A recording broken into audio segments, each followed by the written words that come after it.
What is going on, y'all? Welcome back to the Locks DFS MLB breakdown. My name is Narang. I'm from locksdfs.com, and I will be breaking down this 5-game main slate on DraftKings and FanDuel for Thursday, April 25th.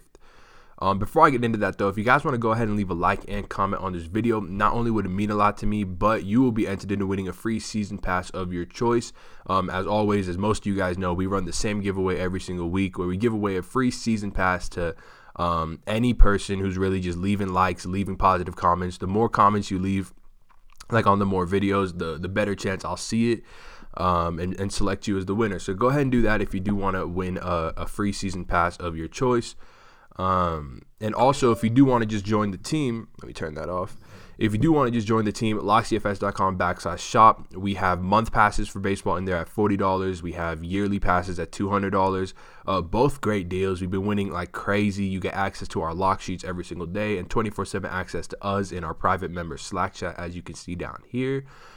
This is just where we talk about baseball all day, give people a little bit more. Our lock sheets do have analysis on them, but we give people a little bit more in depth as to why we have certain players listed as cash game plays, as locks, as GPP plays, as value plays, how to stack them. We give them a grade and a rating.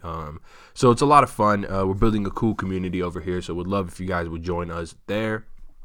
And yeah, with that all being said, let's just get into this slate. So like I did say, it is a 5-game slate, so not too many options to look at, but as opposed to some other slates in the past where it's been like a 14-game slate with no aces, we actually have a fair amount of pitching options to break down on this slate. As you can see, we have a top echelon of pitchers with Garrett Cole, Trevor Bauer, Masahiro Tanaka, Aaron Nola. My favorite point per dollar pitcher out of this group is probably going to be Garrett Cole. 2019 numbers so far, only in 28 innings, has been just as dominant as 2018. 14.21 K per 9 to lefties, 13 K per 9 to righties, xFIP below 2.8 to both-handedness. He's giving up a decent amount of hard contact to righties, not too worried about it, but his hard contact to lefties is really what I want to focus on, with it only being 32.1%. This is actually fairly in line with his 2018 numbers, where he had a 14.45 K per 9 to lefties with a 2.63 xFIP and a 3.44 xFIP to righties with a 10 K per 9. As you can see, lower home run per 9 rates to lefties both years, slightly increased to righties. And the reason I say all this is because Garrett Cole, we've talked about this multiple times, but Garrett Cole is a kind of guy, sort of like Justin Verlander, where his pitch mix, those breaking balls, those back foot sliders that he can throw really make it difficult for left-handed bats more so than right-handed bats, which is why you see like, if you do see this Cleveland Indians lineup, this is the projected lineup right now, and it's got, I believe, 8 out of 9 of these bats are a lefty, and the righty is Roberto Perez. That's actually going to be a good thing, because if Lindor, Ramirez, we know what we're getting with these guys, but the rest of these guys in the lineup, maybe outside of Santana, are fairly high swing and miss lefties, which is kind of plays exactly into Garrett Cole's strengths, which is getting those lefties to swing and miss. As you saw, he had almost a higher K per 9 by 4 batters, or 4 higher K per 9 to lefties than he did to righties in 2018. But yeah, you could go on forever with how dominant this guy is. I mean, he's got a swinging strike rate. I believe it's above 15%. It might even be a little higher. Yeah, it's at 15.7% this year. Like, league average is about 8.5%. So he's almost double the league average. And he's underpriced for who he is, so definitely going to have him as my high price option. I think you can make a case for Trevor Bauer, not too high on Tanaka, and then Nola is the other guy that I'm really looking at. He just hasn't put it all together this year. We were expecting sort of a step forward. He was looking like an ace in 2018. This year, not so much, but he did seem to get back on track in Coors Field. And the big thing with Aaron Nola is he's giving up a home run per 9 of 2.45 to lefties and 2.57 to righties. That's not going to last. Aaron Nola is a guy that typically doesn't give up a lot of home runs. As you can see, he sort of specializes in generating soft contact. So his hard contact rate, 33% to lefties, 27% to righties, is very, very impressive. And as you can see, per his home run to fly ball rates, 23.1% to lefties and 44% to righties. That's just not going to last. That's going to regress way down to his normal range of around 10%, sub 10%. So if he's not getting burned by the home run ball, he's got some swing and miss stuff, and he's going up against the best matchup in baseball. Worst team WRC plus wise, weighted runs created plus, that is. Third highest strikeout rate over the last 14 days at just above 20 or just below 28% for the Marlins. And on top of all of that, they lean so heavily right-handed. As you can see in their current lineup, I believe they have, 6 righties and a pitcher spot. That plays into Aaron Nola's strength, as he's a guy who has been stronger on right-handed bats, as you can see with his xFIP numbers and his K per 9 numbers this year, as well as his xFIP number and K per 9 numbers last year. Just very strong on right-handed bats, so the more righties in there, the better for him. And then I think another play that a lot of people are going to make, just because of the price really, is Caleb Smith. I prefer to play him a bit more when he's in Miami. It's a guy who does have fly ball tendencies, and that's not going to play too well in Citizens Bank Park, but it'll play really, really well in Marlins Park. But he also has insane swing and miss stuff.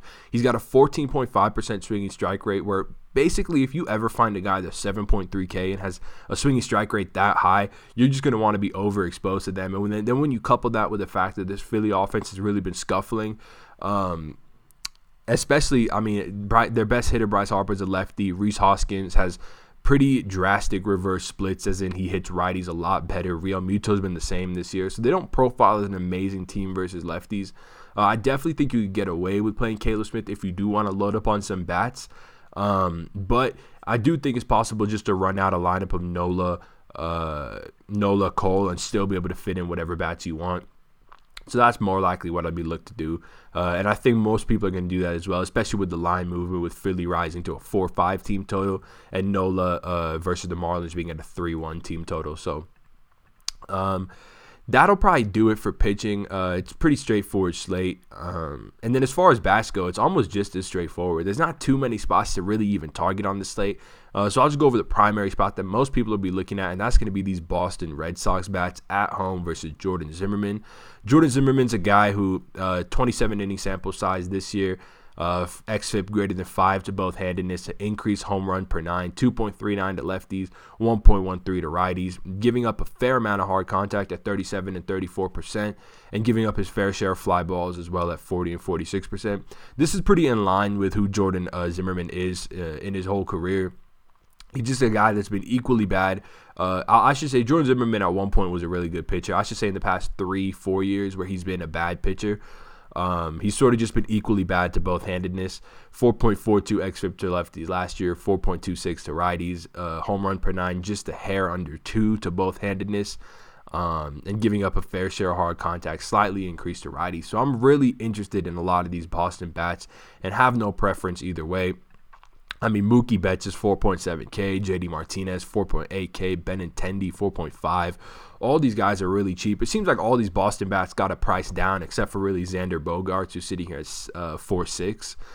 But just as far as like Devers go, he's sitting here at 3.8. Mitch Moreland at 4.2 is very affordable as well, even if you're paying up for pitching. So I'm going to be looking towards a lot of these Boston bats. And that'll probably do it as far as stacks go. But if you are looking for individual one-offs, there are some cheap Angels versus Masahiro Tanaka. Bohr at 3.5. Simmons coming off a 2-home-run game is 3.3. Trout as always. Tanaka, obviously an incredible pitcher. But where he does struggle is he does give up the long ball. He gives up a fair amount of hard contact. So if you are looking for some one-offs, I'm interested in a couple of these LA guys. Interested in a couple Philly guys to get some leverage against what could be a fairly high-owned Caleb Smith. And interested in some of these bats from Seattle versus a guy Hearn, who projects to be a fairly heavy fly ball pitcher that gives up a decent amount of hard contact. And Marco Gonzalez himself is in a good spot to pitch him, but he does have some reverse splits, so some of these lefties in Texas are also in play if they do crack the lineup, like Nomar Mazara coming off a 2-home-run game is 3.3. Don't really get that price, so looking at a Boston stack, couple of one-offs here and there, and that'll probably do it for me and should do it for you guys as well. So with that being said, let's go ahead and do these home run calls real quick. So from a high-priced guy, I'm going to go to this Boston game. And actually, I think I'm going to go to this Boston game for both of the home run calls. But for the high-priced side, I'm going to go with JD Martinez here, 4.8K. Just he looks like he's getting hot. Last game, I believe he went 3 for 5 or 4 for 5. And his 3 hits left the bat at plus like 101 miles per hour. He's just been wrecking the ball. If he gets a little bit more launch angle underneath that, those will most definitely leave the park. So interested in him. And then for the low price guy, I'm just going to go with Rafael Devers at 3.8K. Just a bit too underpriced for me. Guy's got good power. We saw Jordan Zimmerman having nearly 2 or a little bit above 2 home run per 9 to lefties this year. So I think it's a good spot for him to hit one deep. So with that all being said, guys, thank you so much for checking out this video. I hope you guys did enjoy. As always, if you did, please do leave a like and comment. It really means a lot, and it'll enter you into winning a free season pass. But yeah, with that being said, hope you guys win a ton of money tonight, and I will see y'all tomorrow. Peace.